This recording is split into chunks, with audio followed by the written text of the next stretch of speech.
ఓం నమో నారాయణాయ. ఓం నమశివాయ. శ్రీమాత్రే నమ. ఆంధ్రజ్యోతి సాంప్రదాయ కార్యక్రమంలో ధర్మ సందేహాలు కార్యక్రమానికి స్వాగతం.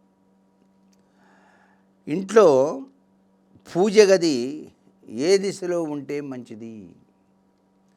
సహజసిద్ధంగా భగవంతుడు ప్రసాదించిన అమృత వరం సొంత ఇంటి కల. సొంత ఇల్లు కట్టుకున్నప్పుడు మనం అన్ని విషయాల్లో కూడాను చాలా ప్రాధాన్యత వహిస్తాం. కానీ ఒక దేవుడి గది విషయంలో మాత్రం ఎక్కడో అక్కడ పెట్టచ్చులే అనే భావన వస్తుంది. స్వామివారు అంత ఐశ్వర్యాన్ని ఇచ్చి నీకు ఇల్లు కట్టుకోమంటే ఆయన దగ్గరికి వచ్చేటప్పటికల్లా ఏ వంటగదిలోనూ ఓ మూల చిన్న గూట్లో పడేస్తే ఎట్లా అండి? ఆయనకి మాత్రం కోపం రాదా? ఇంత అదృష్టాన్ని ఇచ్చాను వీడికి, వీడు కనీసం నేను పూజ చేసే గదిని, నాకు పూజ కోసం వినియోగించే గదిని ఈ విధంగా చిన్న గూళ్ళో పడేశాడు, వీడికి ఏమి ఇది అని చెప్పేసి ఆయన కూడా అనుకుంటాడు. ఆ భావన మనకు రావాలి. అందుకని ప్రతి ఇంట్లో కూడాను, ప్రతి ఒక్కరూ కూడాను చక్కటి ఇల్లు నిర్మాణం చేసుకున్నప్పుడు పూజా గది అనేటువంటిది విశాలంగా చక్కగా మీరుకు ఒక గదిని ఏర్పాటు చేసుకోవటం అద్వితీయమైన ఐశ్వర్యానికి నిదర్శనమవుతుంది. ఒక రూము కూడాను పూజ చేసుకోవడానికి వీలైన చక్కటి గదిగా ఏర్పాటు చేసుకోవడం చాలా ఉత్తమమైనది. ఆ పూజా గదిలో మీరు అందంగా వాస్తుశాస్త్రరీత్యా ఆ పూజా మందిరాన్ని ఏర్పాటు చేసుకోవాలి. చాలామంది పూజా మందిరాలు కట్టేటప్పుడు నేలకి ఆనించేటట్టుగా కడుతున్నారు.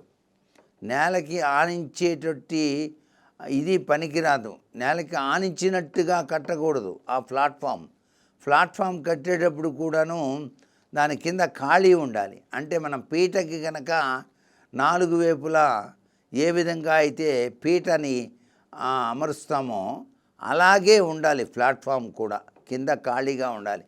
అలా ఉన్నదానిపైన భగవంతుడిని, మీకు ఇష్టమైనటువంటి వంశానికి సంబంధించినటువంటి మీ యొక్క ఇష్ట దైవాలని అక్కడ చక్కగా రూపకల్పన చేసుకొని ప్రతినిత్యం కూడాను త్రికరణ శుద్ధితో మీరు మానసిక శాంతితో పూజ చేసుకునేటువంటి విధి విధానం ఉండాలన్నమాట. అది కూడా ఈశాన్య మూల గది చాలా మంచిది.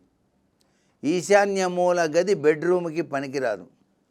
అలాగే ఆగ్నేయం కూడా బెడ్రూమ్కి పనికిరాదు. గుర్తుపెట్టుకోండి. ఈ రెండు చాలా బెడ్రూమ్కి వాడితే మాత్రం చాలా నష్టదాయకమైన ప్రభావాలు వస్తాయి. అందుచేత ఈశాన్యంలో గది ఉంది అంటే ఆ గదిని మీరు 100కి 100% పూజా మందిరం గదిగా మార్చుకోవటం అద్వితీయమైన అష్టైశ్వర్యానికి నిదర్శనం. ఆ పూజ చేసేటువంటి విధి విధానం కూడా మీరు తూర్పు వైపు తిరిగి కూర్చొని పూజ చేస్తే మీ కోరిన కోరికలు నెరవేరుతాయి. అదే ఉత్తరం వైపు చూస్తూ పూజ చేసినట్లయితే మోక్షం వస్తుంది.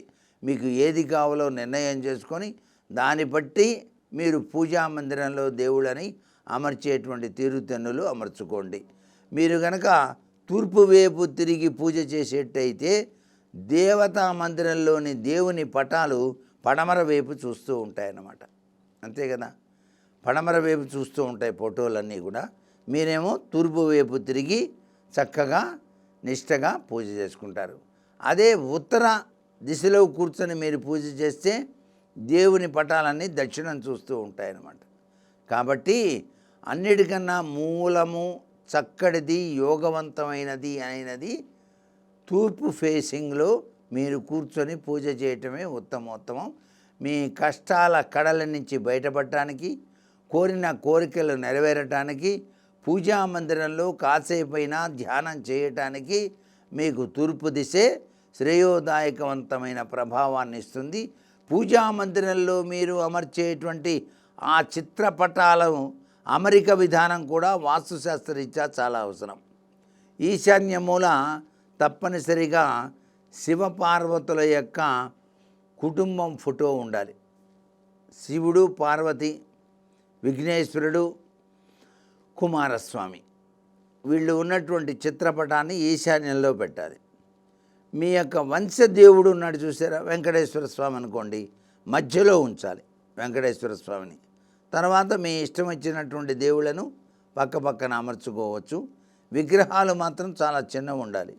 మీరు పూజ చేసేవి పెద్ద పెద్ద విగ్రహాలు ఎప్పుడూ పూజామందిరంలో పెట్టకూడదు. ఇది మీరు పాటించి గనక నిష్టగా గనక పూజామందిరం వాస్తుశాస్త్రరీత్యా మీరు ఈశాన్య గదిని ఎంచుకుంటే అభీష్ట సిద్ధి కలిగి తీరుతుంది సుమా. సర్వే జనా సుఖినో భవంతు.